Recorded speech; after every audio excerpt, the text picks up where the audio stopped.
Viloyatimizda hozircha narxi bo'yicha yagona bo'lgan Samsung brendidan QD OLED, ya'ni S95D modeli, ya'ni narxini eshitib qo'yasizlar, $2450, ya'ni 30 million so'm turadigan televizorni sizlar bilan unpacking, ya'ni obzor qilamiz.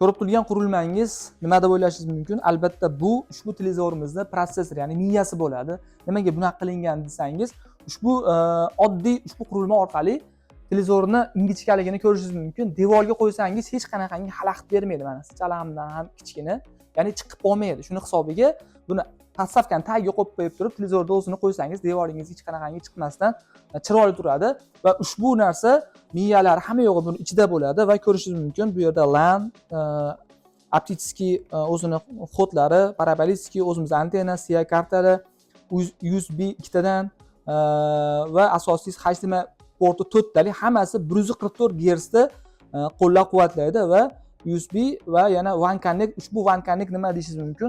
Bu One Connect ushbu qurilma orqali televizorda o'zi bilan to'g'ridan-to'g'ri bu narsa qo'llaniladi. Ya'ni televizoringizga 4 talab HDMI, fleshkalar tiqib yurmaysiz. Mana ushbu qurilmani o'ziga tiqasiz. Bitta kabel bilan televizorda o'ziga kirib, bemalol siz hamma funksiyangizni mana shu kabel orqali kirib ketaveradi. Yoki mana bunda ko'rinmas kabellari ham bor. Komplektda 5 metrlik. Ya'ni misol devor oldi bilan, devor orqa tarafi bilan qo'ysangiz, hech qanaqangi ko'rinmaydi ham, qayerdan ketganligini ham bilmaydi.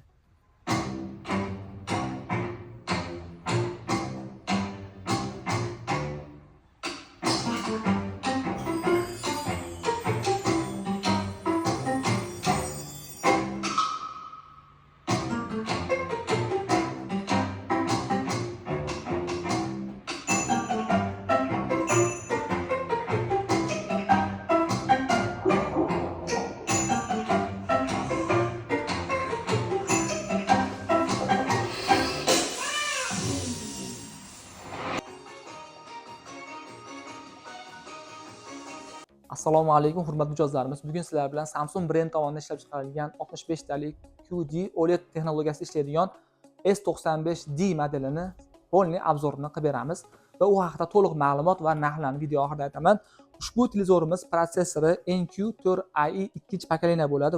Bu bilan OLED texnologiyani yorqinligini oshirib, ranglar jilosini va kontrastini va detalizatsiyani asosiysi yuqori cho'qqiga olib chiqib beradi. Va asosiysi bu boshqa OLEDlardan farqi yaltiramaydigan OLED texnologiyasiga ega, ya'ni yondan ham, tepadan ham, pastdan ham qarasangiz o'zgarmaydi. Eng asosiysi anti-blik qoplamasiga ega, ya'ni to'g'ridan-to'g'ri quyosh yoki yorug'lik tushishi bilan buni tasviriga hech qanaqangi ziyon yoki o'zgarish bo'lmaydi. To'g'ridan-to'g'ri bu o'zi yutib yuboradi.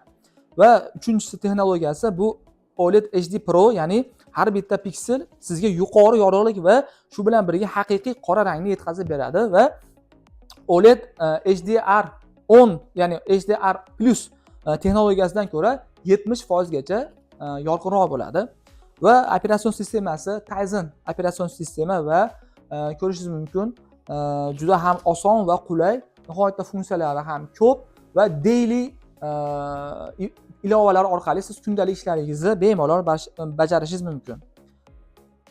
Ushbu televizorimiz matrisasi QD OLED bo'ladi. Bu QD OLED faqatgina tim qora rangni emas, balki haqiqiy oq svetni va tabiiy ranglar jilosini ta'minlab beradi va eng yuqori cho'qqisida o'yin ishqibozlari uchun ajoyib yangiligimiz bor. Ushbu televizorimiz 4K 144 Hz ni qo'llab-quvvatlaydi. Ya'ni eng oxirgi kачестводagi, eng oxirgi detalizatsiyada qo'yib bemalol o'ynashingiz mumkin va o'zida qo'shimchasiga game bar o'rnatilgan, ya'ni siz o'yiningizni xohlagan detalizatsiyasini kuchaytirib yoki pasaytirib yoki razрешенияларni kattalashtirib va kichaytirib bemalol xohlagan sozlamalaringizga qo'yib o'ynashingiz mumkin. Ovozlarga keladigan bo'lsak, kolonkalar 70 vatli bo'ladi va sizlarga ma'lumot uchun aytib qo'yaman. Oddiy 65 talik televizorlarimizda 10 vatdan 20 vat bo'ladi. Bunda 70 vatli. Bunga alohida sound bar olib o'tirmaysiz. Ko'rishingiz mumkin. O'zida встроенный sound barlari bilan keladi. Rejim 360 audio rejimi bor. Bunda mana bu qo'limdagi Samsung Buds orqali ulanadi va xuddi konsertdagidaqa sizga ovozni yetkazib beradi. Ya'ni 5 tarafdan, ya'ni atroflamacha sizga ovozni yetkazib berish xususiyatiga ega.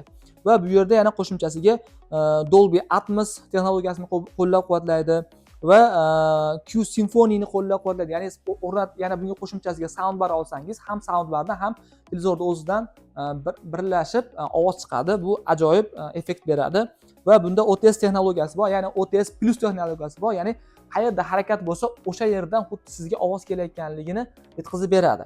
Va Active Voice Amplifier Pro, ya'ni bunda misol uyingizda misol pilosos qilayotgan bo'lsa yoki boshqa ish qilayotgan bo'lsangiz, ya'ni kino ko'rayotganingizda kino qahramoningizning ovozini sizga aniq yetkazib beradi. Bu sun'iy intellekt orqali amalga oshiriladi. Ya'ni hech qanaqangi anoni ovozni pasaytirib tur, ovozni eshitmayapman demaysiz. Sizga aniq yetkazib beradi ovozini, nima deyotganligini siz aniq tushunib yetasiz.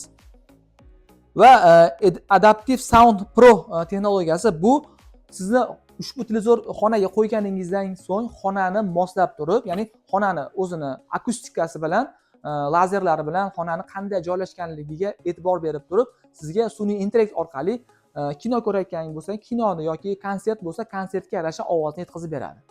Va pultlariga ham alohida e'tibor berib qo'yasizlar. Nihoyatda ixcham, kichkina qilib, chiroyli qilib chiqarilgan va asosiysi hech qanaqangi batareykalarsiz to'g'ridan-to'g'ri quyosh nuriga yoki uydagi Wi-Fi to'lqinlaridan ham hattoki zaryad olib ishlaydi. Va ushbu televizorimizga Samsung brend tomonidan ofitsialniy 2 yil garantiya beriladi va narxiga keladigan bo'lsak, albatta shuncha funksiyaga ega bo'lgan televizorimiz, ya'ni topoviy televizorimiz arzon bo'lmaydi va narxi $2450, ya'ni 30 million so'm qilib belgiladik va shu summaga Samsung brend tomonidan ishlab chiqarilgan Crankshaft ham qo'shib beramiz. Va video obzorimiz yoqqan bo'lsa, like va obuna bo'lish tugmalarini bosishni unutmang va yaqinlarga jo'natib qo'ying va shunga o'xshagan topoviy televizorlarni jonli ko'raman deganlarga bemalol sizlarni o'zimiz do'konimizga taklif qilamiz.